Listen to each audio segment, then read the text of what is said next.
选的时候还说过什么？除了说要好好来整顿一下，就是有关于政府里面的预算，以及呢在政府里面到底有没有浪费钱这件事情之外，还有就是拿我们好处的人现在要以眼还眼，他扣我们多少税，我们就要给他扣回去；他拿我们什么钱，我们就要给他拿回来。他说呢，这1天之内要签对等关税命令。现在呢，应该这个命令只要一下之后，哇，那就不得了了，不是只是对中的贸易战、关税战，而是对全球所有的人不分盟友、不差别、无差别打击。可是还是有些例外，因为怕伤到自己嘛。现在考虑4种产业有可能会先豁免，包括了汽车，包括了制药业。最主要原因是因为，当然啦，大陆现在新能源车厉害嘛，1月的时候增加了3成的出口。重点是什么？跟美国有关的是，我的电池7成都还是依赖中国。如果我的电动车还是得要靠它，我的电池还是得靠它的话，那我全面的课税对我来说没好处嘛。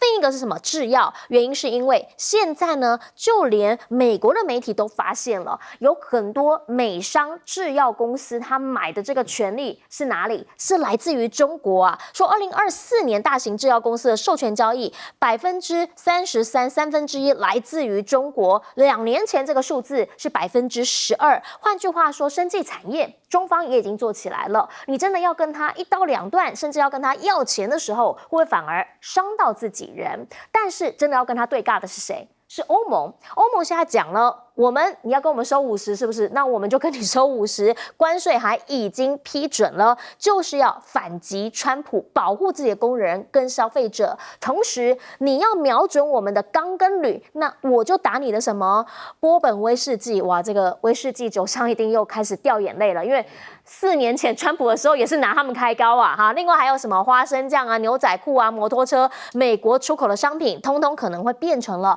报复对象。而美国企业呢，也开始讲说，如果说你现在是全面开战，完全无豁免，没有里外、亲远、近亲疏之分的话，那小心啊，所有依赖这一些材料的企业，通通都会受到打击。包括了加拿大，他们是最大的这个钢铝的出口国，跟美国之间来说，那他就讲了，如果我们也征收关税的话，那美国人之后你们自己会没了工作，甚至还说了，现在就要把这个拿成谈判的筹码。只是任性的川普他会放手吗？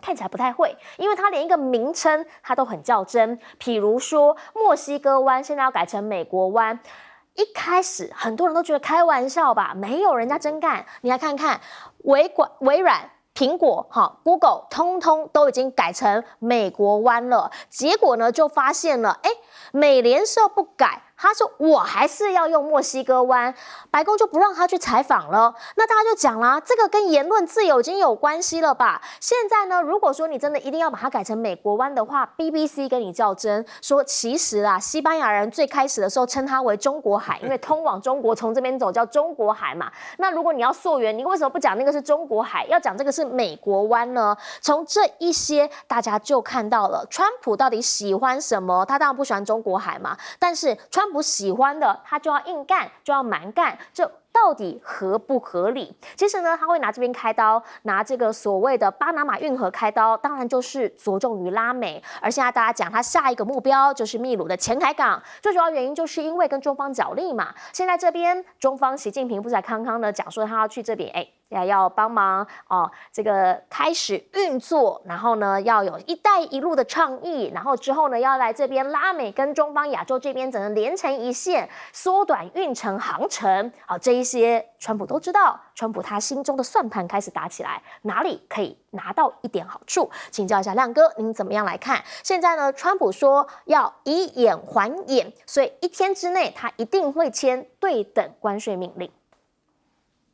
这句话他2月10号也讲过一次啊。对啦，对啊，那为什么没有实施？我认为他现在贸易战的逻辑根本就是乱成一团啊。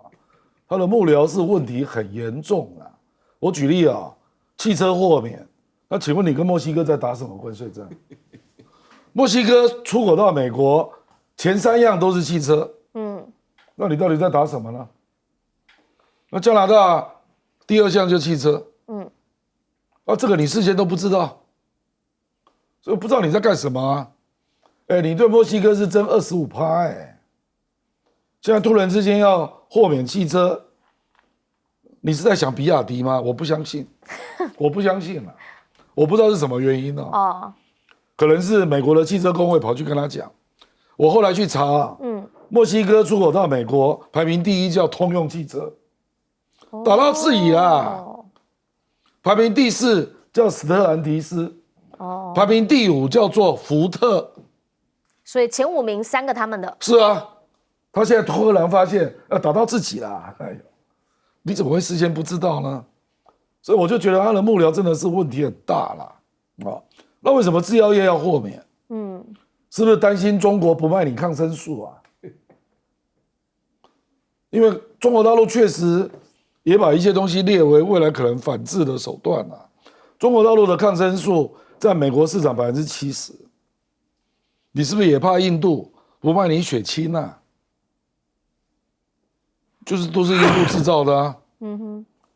所以我坦白说了，这种乱还要烧一阵啊。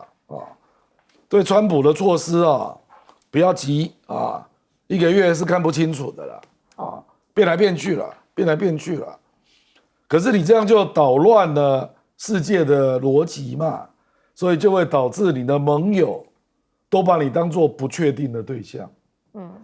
所以第一个产生的现象就是你的盟友都跑去跟中国打交道，因为至少那个是一个确定的对象。它贸易规则不会乱改嘛？你这个，我跟你讲，对等税了。我举个例子，比如说台湾，台湾现在在烦恼什么？就是说，是不是我们台湾大量卖给美国的那美国就会要求台湾，要么是那边税要拉高，不然就这边税要降低。对。那第一个想到的就是农产品。我们农业部现在非常紧张因为台湾的蝴蝶兰大量卖给美国，依赖度极高。那有人就在想说，美国会不会要求蝴蝶兰的进口税要拉高或者是不然你台湾给我降稻米税？因为美国的米要卖给台湾我跟你讲，这个美国如果认真跟你谈对等税，而且项目是农产品我跟你讲，我们台湾会倒一片美国的农产品竞争力是很强的不知道我们到现在还不知道而且他还说这个对等关税是会分项目来管的，所以现在变成什么？你哪一个幕僚突然跟你讲，蝴蝶兰不错就列入了，没有逻辑的你不跟人家讨论的变成是谁跟你接近谁就建议了哪个项目不错不是变成这样吗？所以我觉得真的是离谱到家了那个钢铝税我们台湾就捡到便宜了因为我们以前被磕了，到现在还没取消那别人都进来，我们台湾反而获利，回到一定水平。所以我就跟你讲我觉得他的贸易战真的是乱成一团那甚至现在还会波及我们的台积电，是因为现在外面新闻已经出来了说他打算要成立一家公司，要台积电跟英特尔都进来合资那高通也要进来，还有华尔街的金主我看那一家就叫 USMC 好了啦，是不是这样呢？我不知道，通通都在变动所以我们台积电今天凌晨股价大跌1点多，英特尔股票大涨7.2他就是这样在搞政治嘛什么都不确定嘛所以我觉得这个没有办法啦，反正美国就选了这样的一个总统那谁获利最大？一定是中国啦，因为你不确定嘛，人家是确定嘛，就会造成这个结果嘛。是，请教一下岳老师会怎么看？我接着讲了因为我曾经说过嘛，这个川普上台唯一确定的就是他一切都不确定这个的确如此。川普不确定的原因是因为他自己都不知道自己在讲什么了说句良心话了，因为我们也都是读书读了很久的人从来没有学过川普现在做的每一件事情是对的从他发行这个川普币到全家人都发这个虚拟货币，一直到现在这个关税当中不过我这边要强调2个重点了。第一个重点的话呢，强调欧盟的态度。欧盟态度的话呢，我这几天就在想一个问题，就是说美国还要盟邦干什么？美国的话呢，对盟邦的关系的话，在冷战时期所建立出来的友谊啊，就是要以这种美国的话呢，这种强大的这种国力啊，来保障大家的安全。我在欧洲住的时候啊，整个西欧地区怕那个我北约怕华沙公约怕的不得了啊，这个不是我在冷战时期就到那儿去的嘛，所以说在那个时候呢，我参观过北大西洋公约啊，那里面的话呢，感觉到都非常危急啊，实际上的话呢，情况也的确是如此啊。在80年代的时候，确实是这个华沙公约是比较强的，但是在这种情况下的话呢，欧洲始终相信美国的原因就是说，他们不但被保护，自己也要负担一定的兵力啊。那当然了，战后之间的欧洲的发展非常迅猛，所以这个大家要了解啊。欧洲本身来讲，原来的话，像我留学的地方是比利时，他们自己的基础，它也算是帝国主义的一个成员嘛。它原来跟这个以前的这个殖民地之间的关系的话呢，也能够让欧洲有一定的发展。所以在这种情况下的话呢，川普这种表现呢，极其不稳定，极其不正常啊。那么对欧洲来讲的话呢，刚刚提到说是那个要一起配合的这个沿着台海啊，沿着南海走啊，那可能就不配合了。那他们基本上的话呢，这个就是发觉说我们要找一个比较稳定的发展，因为政治是尤其是国际政治讲究的现实主义嘛。另外，我觉得很倒霉的是个加拿大，因为美国人都知道啊，加拿大人跟美国的关系非常好，他们语言、口音各方面都一样啊。现在的话，大家要了解啊，加拿大人本身来讲啊，就是说是他们自己原来就是比较属于赞成英国的，因为加拿大到现在理论上来讲还是英国的一部分，它是大英国协一个部分的国家。那你现在看到这里面，连魁北克的这个省长叫福萨勒贡，他魁北克本身闹独立闹了好几次啊。那现在的话呢，都站出来反对要变成美国的一州啊，那大家可以知道加拿大进入了一个同仇敌忾的心情啊。那在这种情况下来讲的话，我觉得这一段时间就是短短的从川普上台有不到1个月的时间 ，BBC 啊、德意志银行啊、澳洲的这种智库啊，他们都发表跟以前完全不一样的言论啊。他们发表的言论当中，尤其是 BBC， 请大家去看一下中国制造2025啊 ，Made in China 2025， 它里面讲的非常清楚，就是承认 BBC 那个影片呢，我还没有看到他讲到军事科技啊，他都认为说已经大致上收官了，成功了80%啊。我的天哪，2025才过了2个月都不到啊，对不对？那这个还有接下来10几个月。大家要了解为什么整个媒体的话语权的风向完全转变了，就是因为川普本身他不稳定、不值得信赖，然后他这个砍那个，然后接下来要砍的很多单位啊，就大家不敢动的蛋糕，尤其是今天啊，很多人的私德、私领域都已经公布了，大家可以在媒体上看一看了，就会发觉说美国会乱了，真的会乱的，会大乱。请教一下大中老师会怎么看？对我还蛮同意了，就是川普的中心思想应该很清楚，就是美国不能让任何人占便宜，这是毋庸置疑。我管你是我的对手，我的伙伴，刚刚讲到，就算加拿大，就算欧盟，就算北约都一样，那更不用说我的一般的一些伙伴们都是如此。但的确，因为上任到现在也不过就是不到1个月，他的很多的政策措施比如说关税就是你所仰赖的一个重要工具。但你实施的这个优先顺序跟逻辑会不会有相互抵消？有没有一个很明确的一个套路，或是一些你的一个怎么讲很周延的一个这种考量在后面？或是一种成本效益判断？目前来说，老实说真的看不清楚。唯一大家感受到的是，对比川普1.0，他这次动作很快啊，他几乎没有任何的铺陈的时间，不像他2017年1月20号就任之后。到他真正在2018年3月开始刚履税这个贸易大战、对中贸易这个战略，那也隔了15个月啊。但现在一下子一上任就开始要做，那就是要看他之前在整个这个从竞选这个团队变成他执政团队、国安团队，还有他的贸易团队有没有一个很缜密的，而且是一整套的东西。现在老实说不得而知，因为我们看他所讲的，包括像巴拿马，包括像是这个所谓的那个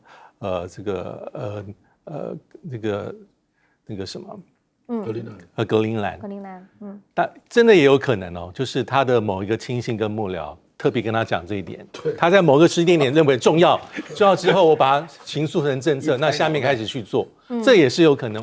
我觉得这没有办法排除。就是耳朵听到，马上嘴巴就大家觉得他说，对我们怎么可以这样被占便宜占这么久，然后形成他的政策，这种可能性，我觉得无法排除。你好像在讲白痴啊。但我不会觉得他是他还是有他的一个基本的核心概念，但是这要花时间啊。好，那还有就是在以关税战来看哈，我觉得虽然看起来是乱刀挥了一阵子，但是我一个感觉就是软土生绝。你如果让川普认为是软柿子，他就是继续啊。对，因为他等于是我没有任何的成本，我喊一喊你就退，喊一喊你就退，而且做出新的承诺，就现状就可以被改变。那这对川普而言是何乐而不为？无本生意。无本生意。其实从这个对加拿大动手哈，其实加拿大虽然现在当然现在又有钢铝税，在一开始要提出25%关税之前的时候，其实加拿大是有一套因应的策略的。它当然这个双方的实力大小还是有差距，但是加拿大也领出1550亿加拿大币的一个反制措施。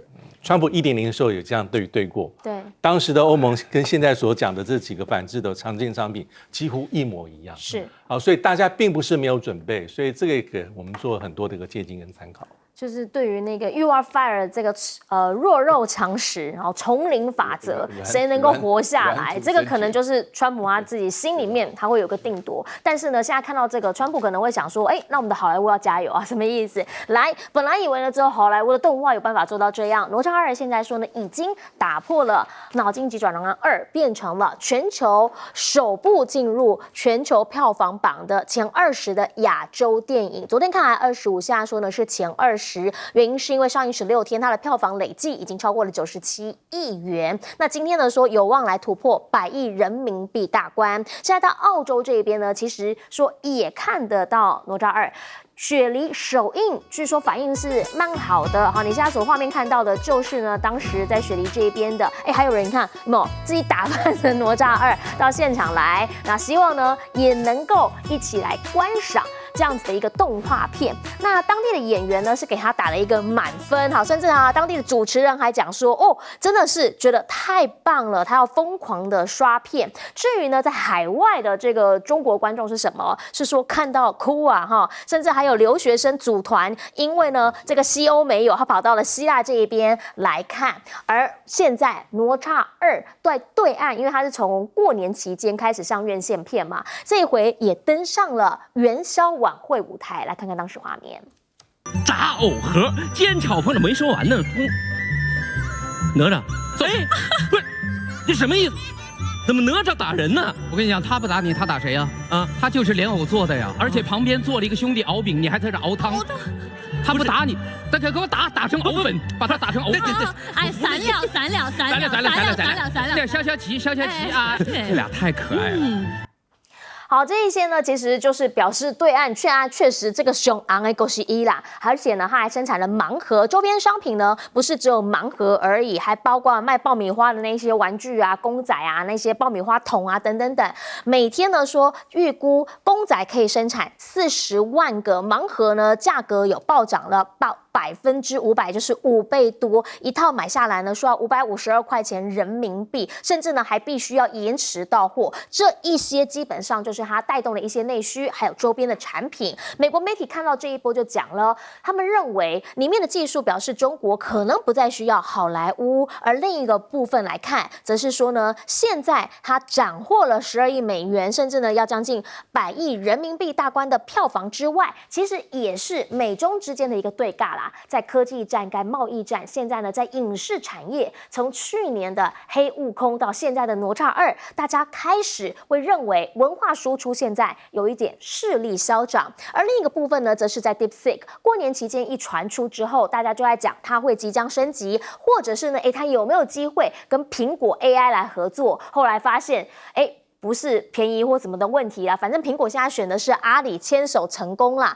而且呢，它确实是有考虑 DeepSeek， 只是说如果真的是要 DeepSeek 的话，他担心的是团队会不会缺乏资源，还有人力经验，所以他放弃了。但 DeepSeek 现在去了中东，沙特阿拉伯的资料中心呢说，在这边开始用 DeepSeek 来运作一些 AI 的技术，当然这里面也包括了。因为如果什么都要跟美国合作的话，它会被人家给钳制，会被封锁，会有任何等等战略上面的考量，所以现在呢找了 DeepSeek 一起来合作。Google 则是示警说，其实啦，你如果要跟中方的 AI 竞赛的话，要小心的是什么？是第一，谁是主导地位；第二，是你的电力问题会不会面临一些危机。那现在英国媒体呢，则是认为了，在 DeepSeek震撼西方之后，中国制造呢，现在2025要如何让中方崛起？他们觉得高科技就是现在下一步，他们希望能够取得先机的点。也因为这样，所以 AI 峰会上头，你会发现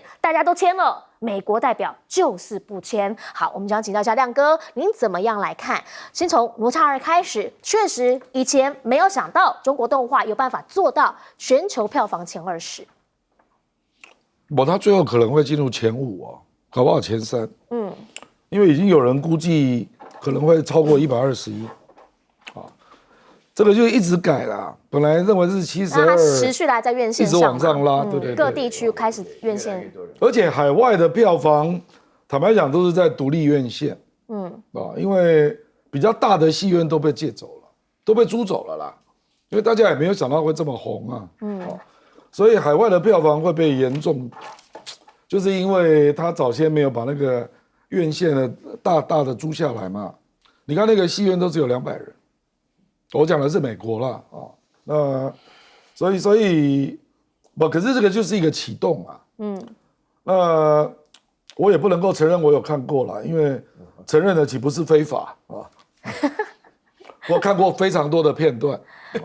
短片啊，那网络上面搜得到一些短片。确实，它的技术、它的特效超过1000个了。那有一些涉及的数位的动作，我朋友跟我讲的，说让这个上万只的那个生物可以一起动，这种技术以前是没有的。因为我有看过哪吒1，那跟哪吒2是差太远了啦。因为隔了将近5年多嘛，是所以你从这里就可以看到它的技术升级的程度了。而且最重要的是，它都是国内的团队，有138家协力做出这些效果。所以为什么人家会做出这个评论嘛？说中国不再需要好莱坞了，因为各种特效都做得出来了。那当然这个饺子导演，坦白讲，他真的有偏执狂啊。那每一个细节都要求要做到最好，这个其实跟黑悟空有点像，有点像啊，所以这个是2个产品啊，是。可是你可以看到，刚好在不长的时间，黑悟空、哪吒2、DeepSeek 都同时冒出来，那这些通通都是跟数据，就是跟那个数位的领域有关呐，是，所以你当然就可以看到这里面中国大陆事实上是厚积薄发啊，累积了很多技术，那现在就聚焦在一个产品上面，就产生这个效果这样啊。那这个当然后续这个生态一定会继续膨胀啊。事实上黑悟空也会衍生出类似的 A 级的产品嘛，对啊，那个线上游戏的，那这个就是这个层级的卡通啊，动漫，那 DeepSeek 的生态系更不可预测了，这个因为它是开源的嘛，所以它就可以结合各种应用场景，产生不同的产品比如说中国大陆来讲，这个3家电信公司都跟他签约了，那现在几乎所有的电动车的牌子都跟他签约了，这个只是2个领域而已，那其他领域不可限量啊。那至于苹果为什么选择跟阿里啊？对，我觉得那个有特殊的考虑，因为阿里是中国最大的电商，是。所以那个跟苹果手机合作产生的重效会最大，所以他考虑的不是只有人工智能他考虑的还有包括阿里巴巴这个集团能够提供的商业的效益啊。那阿里也在做人工智能啊。是啊，可是因为它是排名第2或第3哦，这种东西大家都只会记得第1名啊。这个就跟那个英伟达的 GPU 一样啦。AMD 也在做啊，绝大多数人都在买 NVIDIA 的 GPU 啊，哇，因为它是第1名。我觉得 DeepSeek 享有这个第1名的光圈哦，至少可以撑个1-2年了。这么久哦，1-2年，我说在中国境内。，OK，中国境内。好，这个就够他吃了。所以现在有人在估这个梁文峰的财富会有多大？因为梁文峰持股78%。对，你光是去想这一点就觉得蛮可怕的。这跟黄仁勋的持股完全不能比啊。那他现在就是那个生态系正要崛起嘛，所以就会有人愿意用溢价来买他的股权，就是这样。横空出世之后呢，他就会不断的来壮大。毕竟他现在因为确实他有知名度了，那他有一些内容让大家看到他的成绩了。那之后呢，他能够发展到什么样的一个态势？原因是因为刚开始如果他就可以做到这样的话，那后续确实是不太可限量的。我们先进广告，等回来继续来说。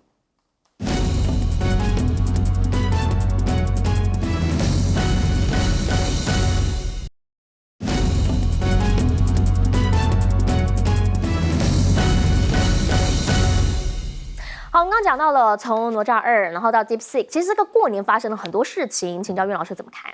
这个过年期间呢，国外我们中国人过年很高兴了，国外受到 DeepSeek 的大震撼了。那我们讲过很多次了，在国内的话呢，是因为我过年后呢到了去吃家喜酒，然后人家的话，他们中午吃饭嘛，下午没事干，就叫我去看动画片。我那时候很排斥啊，因为我看过哪吒1，也看过哪吒2，就是因为后来去看完以后，我在这边讲啊，太好看了，太好看了，一定要去看啊。然后我在里面讲啊，就首先第一个就是它的剧情啊，它的剧情里面包含的内容啊，就是出现了它这个有非常多的亲情啊，哪吒跟他的父母，很多人都掉眼泪哦，很多人掉眼泪，大家要去看啊，有很多人的话呢友情啊，有很多人重视友情的啊，有的人是喜欢所有你喜欢动画片中的形象，通通存在，可以为之老少咸宜啊，这是第一个部分的。然后第二个部分的话呢，就要强调它的科技啊，它那个科技啊，我不晓得怎么弄的。刚刚亮哥稍微强调了一下，它那个土拨鼠的每一根毛都看得好清楚啊。对。哎呀，我他妈吓了一跳，你知道那个时候我就感觉到，然后呢，我就你有看到立体感的意思是不是？何止立体感了，我感觉到我自己都快变成土拨鼠了。那3只龙出来，对，哇，那个整个那个形象，而且最重要的一件事情就是说，你会觉得说那个看电影像看武侠小说一样，就害怕它早点结束，你知道，一直希望它的整个故事的剧情带你走，亲情啦、友情啦、剧情啊，还有另外一个重要的它的科技啊，另外我觉得它配音也非常厉害。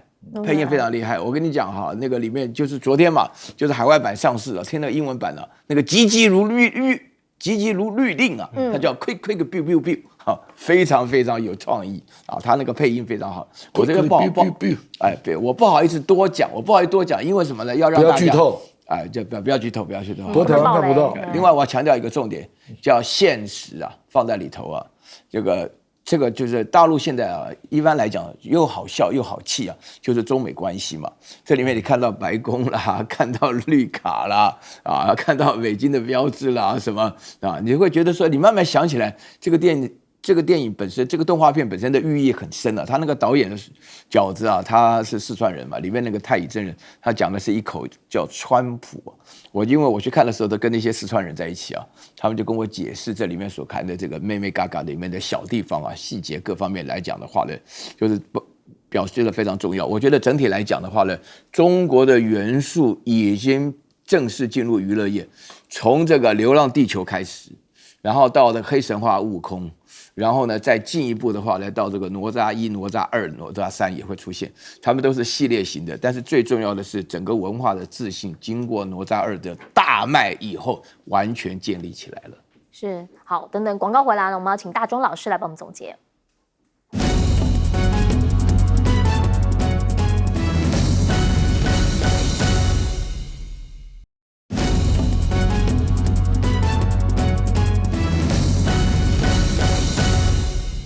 节目最后，请大钟老师帮我们总结。对，因为刚才提到很多，我觉得不管是哪吒或是黑悟空哈，我觉得这就是软实力了。因为要结合科技，还其实要有文化底蕴，一些历史的故事，然后做出来的东西要有娱乐效果，还要能够跨越不同的语言文明，那就是成功。因为过去我们都会说，这西方是船坚炮利，因为这个是很很深植人心了，跨越不同的国家。那现在中国大陆已经做出这一步。那回到刚刚一开始，就是不管是 DeepSeek 啊，或是 AI， 我觉得美国是紧张的。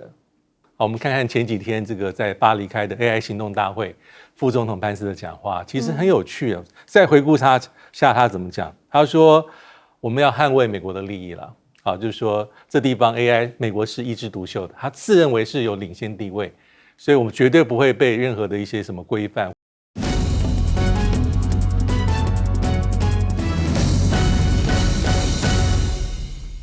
大家午安，我是陈燕莹，欢迎来到新闻大白话。接下来这一小时国内外大小事，要用您听懂的话说给您听。现在介绍这一小时来宾，首先要介绍是耶鲁真学博士郭正亮。大家平安。淡大战略所教授李大中老师，大家平安，以及台大哲学系教授苑举珍老师。燕莹好，各位观众朋友大家好。好，开始要看到是昨天元宵节，有吃汤圆嘛？啊，大家呢其实已经过完了这一个春节了，但是在昨天呢，海上是有一些善意的传递，但是到底有没有传到啊？对方认为是善意啦，但是我方听起来好像有不同的意思。这个是共建呢，现在对我们的宜阳舰喊话说。顺风顺水，拢吉利，团团圆圆，没代志。好，说祝大家元宵节快乐。我们这边呢，据说是没有回复他，但是呢，我们有联合勤监侦作为全程掌控。要告诉大家的是，我们即便元宵节都没有懈怠。好，现在我们看到什么讯息？我们看到日本告诉我们这样的讯息了。原因是因为呢，日本防卫省告诉我们，075型的2栖攻击舰有7艘舰艇呢穿过宫古海峡这里，进到了太平洋。就让我们感到非常的威胁性高，所以针对于昨天的那一段对话，我们觉得，这是善意吗？来听听当时画面。台湾宜阳号，中国海军淮北舰教。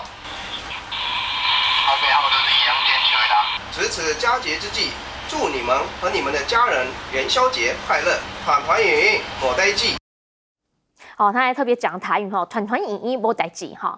一听就是非台湾人哦，好来再来哈。但是呢，其实我们必须要讲的是，线下两岸之间，其实呢可能会掺入更多的国际间的因素。原因是因为现在除了日本来告诉我们这样的一个讯息之外，美日峰会之后呢，其实对岸也非常重视这样的一些讯息，特别是他们还官宣了台湾东岸纳入巡航势力范围。换句话说，当时日本防卫省告诉我们的这个消息，其实过去走这个路径，走宫古海峡这一边进到了太平洋，以前走过好多次，但没有官宣过，现在是首度官宣。所以呢，他们想要告诉大家，就是现在如果说美日有不同的动作，那我们这边会用不同的方式来应对。而且现在美国总统变川普了，变川普之后呢，第一次2艘的美国驱逐舰以及海军勘测船第一次通过台湾海峡。那几个比较不同的看点啊，包括了这个呢是川普上任之后第一次通过，再来是什么？以前都是当天进出，现在呢持续3天，为什么要接力巡航？他们觉得这个呢很奇怪。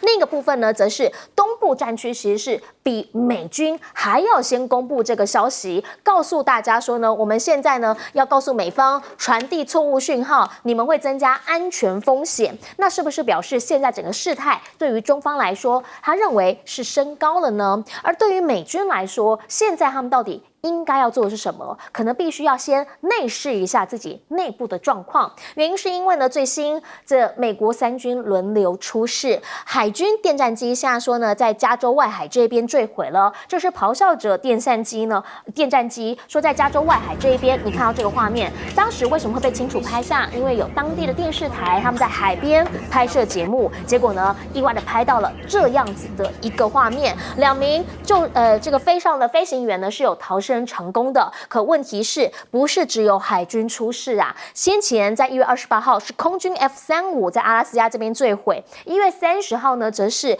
这个黑鹰直升机呢陆军在华盛顿这边撞上了客机，当时也是造成了军方以及客机这边人员全数身亡。好，这一些内容大家就想问，他们是不是也应该了解一下内部出了什么问题？至于在对岸这2天最红的是这到底是谁？好，原因是因为呢，说在福建的天空出现了好几个红点，而这个红点本来是一直线，后来呢还会围成圈圈，甚至呢还会一直在分裂的状态。有人就讲，这会不会是无人机？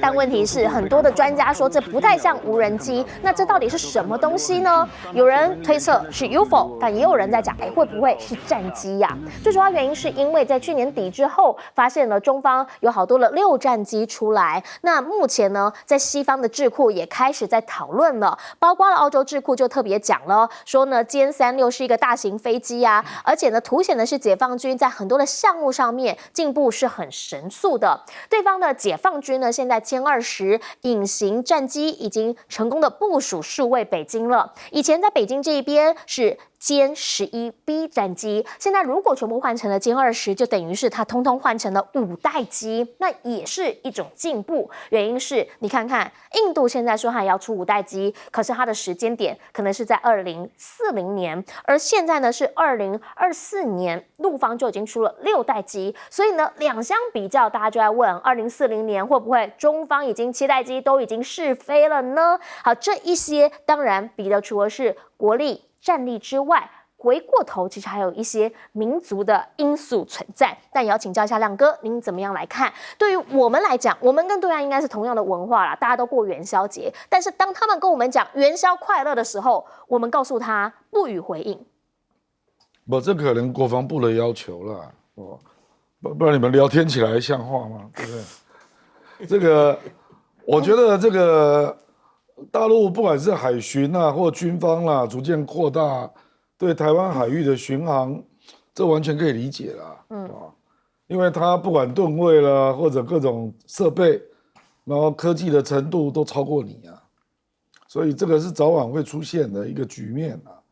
那至于美国2舰穿越台海啊，其实它是我们知道这个所谓的无害通过是要迅速通过，对，不做停留。那他故意开得很慢，所以就是在表达我就是不爽，我故意的，故意的啊。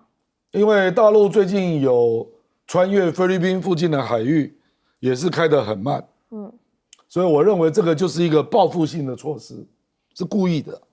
那中国大陆当然也读懂，所以就故意先发制人发表声明，也是在警告对方啊。所以坦白讲，这个就是这个叫互相这个刀光剑影在秀肌肉了。就是你先在菲律宾的海域做这种动作，那我也要不甘示弱，我也要到你在乎的海域。那经过的时间超过2天呢，对，这个100%是故意的啦。因为你如果真的无害通过，你可以很快过去啊。你就是不要所以这个当然也意味着双方还是互不相让啦，不示弱啦。那美军狂出事啊，这个我坦白讲，我当然不好把它解释成国运啊。可是就是说，川普目前在敲打美国的联邦系统，敲打各种单位，那是不是引起内部的这个上班的心情浮动啊？那减少了就过去的这种比较协调的，因为这个如果牵涉到我们说这个航管的部分，这个当然就牵涉到你上班的心情啊。那大家是不是有这么紧密的在上班啊？比如说我举例啊，川普最近刚公布了一个所谓的买断联邦公务员，是啊，那开出的名单是200万人呢。那他说你如果早一点退休，我发给你8个月的这个资遣费。那目前响应的是6.5万人。但后来也传说好像钱有一点不会到位。他们就在抱怨嘛。对啊，说你又没有编预算，我怎么知道钱会给我？对，可是就是说，如果这种做法，那很多人就会觉得朝不保夕了。那你这个会不会造成人家上班那个心理的动摇啦？那全方面的当然就会造成有些人就觉得，反正我也待不久啊，对不对？那 USAID 那是更直接了，用反浪费、反腐败，就直接叫你滚蛋了。所以我觉得这个，而且我跟你讲，那个国防部长还没开始那个海格塞斯还没开始所以你去想一想，到时候军方，而且我也听到有一些 FBI 的，这个坦白讲会有什么后果，没有人知道啦。因为川普的做法都是我用人工智能来大数据推算，觉得我们不需要用那么多人，就直接把你干掉了。他说1年可以省1000亿的美元的人事费啊。坦白讲，这个不符合政府的习惯的做法啦。是。这些人，他们如果被迫提早退休，那有一些人的专长是什么？有一些人专长是搞破坏啊。哦，你去看苏联当年解编 KGB 啊，立刻就产生了俄罗斯黑手党，因为他的专长就是杀人放火啊，就是搞破坏啊，一样的啦。所以我才说，美国这个你不要以为。一个联邦政府有很多都是有先进知识的单位啊，那你一下子要叫人家走路，那人家未来怎么办？所以一定会外延出一些你意想不到的一些事件啊。那我当然不能说这个一定是什么，军方是不是怠惰啦？所以那个导航啊就不认真啊。我不能这样推论啊。可是最近实在发生太多事件了。而且都跟航空有关，那我总不能够说是你川普的国运不好吧？差不多。可是就是难以解释，所以我就会说是系统性的。OK， 是不是造成了上班的心情浮动啦？我只能这样解释啊，不然因为太多事件了。是这2个礼拜来，而且川普只上任20几天呢，所以。我认为是系统性的，有点这个螺丝松了啦。是，请教大众老师会怎么看？对，我觉得这个川普和马斯克要做的可能是一种希望大破大立了，那种破坏性的创造。但有没有办法真的这个大立，或者真的创造出什么？我觉得变数真的很多，因为你是动到了既得利益者的利益了。大破比较容易，大破容易，要把它建立一个新的秩序，其实真的非常非常难啊，就要看马斯克这一步能走多久。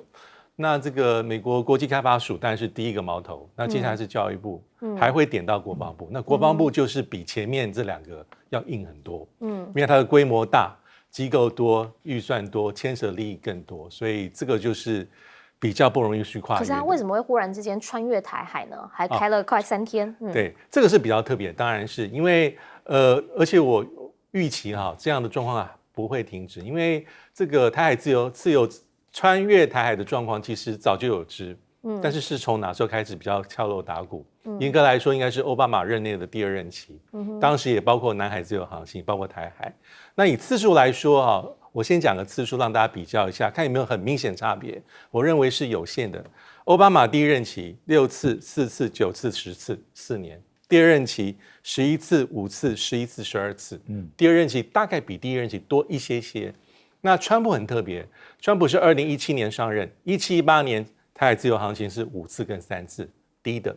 但随着美中关系变得比较糟糕，这个任内最后两年9次跟13次是相对非常非常密集。那拜登这4年怎么说呢？拜登这4年其实他很快他是2021年1月20号就任。他的台海自由航行的任内第一次是出现在2月5号跟2月31号，2月份2次。我印象中，在拜登4年任内，平均在1个月到1.5次会有美舰穿越海1次。而且拜登的做法，这要看川普会不会持续。拜登还有一个比较特别的做法，他的这个样态很多元，有时候是美舰搭配这个美国海上防卫队的船有过。那他还很喜欢吆喝美国的盟友跟伙伴，你不只是我来你们一起来。所以看他任内，比如说去年德国很罕见，9月份派出2艘这个巡防舰，更罕见的是日本海上自卫队再搭配澳洲的这个军舰，再包括纽西兰的这个后勤补给舰一起来过1次。那也包括像是美国说呢，英国、澳洲、加拿大，这些是我们比较耳熟能详的。但是我们也知道目前来说，因为刚刚提到这个川普的这个赫格塞斯其实现在川普的真正重点，真是要把所有的资源跟注意力是移防到印太地区的，非常清楚。所以他对所有在欧洲的讲法，包括看到在布鲁塞尔美国国防部长讲话，还有包括他自己在参院的任命的讲话，五角大厦都所有员工讲话很清楚，美国要把重心是移到印太的，所以这样听起来对于乌克兰来说就是比较残酷。比如说他会讲到说，什么北约不可能，其他的什么你要恢复过去领土不可能。但是我最后再讲一句话，但是赫格塞斯所有在讲对中国大陆的美中的冲突，他的讲法都非常的，我觉得是比较保守的。他说美国要增强嚇阻是不要，为了是什么？为了不要美中大战，为了不要让美国卷入不应该卷入的冲突，这点我们还是要非常的清楚去做一个判断。好，如果说呢，他真的重点在印太的话，就想要请教一下苑老师了，因为两岸之间就会当大家认为，中方已经讲的是红线嘛。所以我觉得昨天这个元宵节的话呢，刚刚一听到那个讲的闽南语不是很标准，听起来有点像我讲的闽南语的这种感觉啊，就充满了善意啦。首先过元宵节嘛，我非常认同刚刚亮哥的说法啦，就是说是大家既然是讲好说要维持一定的关系，维持一定的沟通，既然大家都要和平的话呢，人家展现善意，我们就回应一下嘛，对不对？然后这种观念的话呢都没有的话呢，然后不回应的话呢代表什么？代表什么？你自己都说不清楚啊，对不对？所以说，这是第一个观点啊。另外的话呢，这个把这个整个方向转到印太来讲的这个说法是一个长期的判断，因为川普到现在上台不到1个月，闹的事情很多啊，闹的事情很多的话呢，大家可以感觉到他目前要解决眼前的纷扰都已经非常非常多了。我跟你讲，原来俄乌之间的冲突，原来中东这边的巴以的冲突，川普现在拿不出什么具体的方案，他用的方案都是非常烂的，非常烂透了。我跟你讲，跟这个我们大家想象以为他是有什么特别的好点子都拿不出来一样的情况。我随便举个例子就知道了，现在川普之间内部的事情的话，转到印太来讲，可能是2-3年后的事情。现在的话呢，根本没有时间搞这个。为什么呢？因为现在马斯克搞的单位，除了美国的国际开发总署之外，还包含了连 CIA 都开除了好多人。我们现在讲好了 ，CIA 开除了1万人，1万人当中的话，我们拿1%的人啊，就是10个人吧。10个人出来，我看啊，1万人是应该1/10了啊，10个人到 TVBS 来联合做直播讲出来所有 CIA 干的坏事然后那个美国国际开发总署也讲啊，前一阵子的话呢，也没有说前一阵子，2-3天前呢，那个有个叫做贝舒颖的，在台湾驻过记者的，他就讲说如果你把我们钱取消的话，我们怎么混得下去？我们要这个造谣抹黑，爆料反中国。他们基本上这个爆料最了不起的就是你做直播，直播一定有生意啊！你不给我薪水，我自己做直播讲美国的话呢 ，CIA 干的这种事情，这个不是没有潜力啊！以前那个蓬佩奥就讲过，我们在 CIA 学的永远是说谎。抹黑，暗杀，永远是学这个其他的不会啊。那你一大群亡命之徒下来了以后，这怎么得了？这个东西我必须强调马斯克的做法上来讲，固然是一般来讲跟人家想法不一样，但是他有没有顾及到后果美国本身来讲的话呢，对于拜登来讲，他唯一可取就是拜登希望大家说美国的正面形象但是现在马斯克一下子全部拉开全部拉垮了，内部烂得不得了。我觉得美国现在自己内部的问题会非常非常严重，严重到的话呢，因为大陆现在话呢就变成那个吃瓜群众，抓个板凳在那边看美国能够乱到什么程度。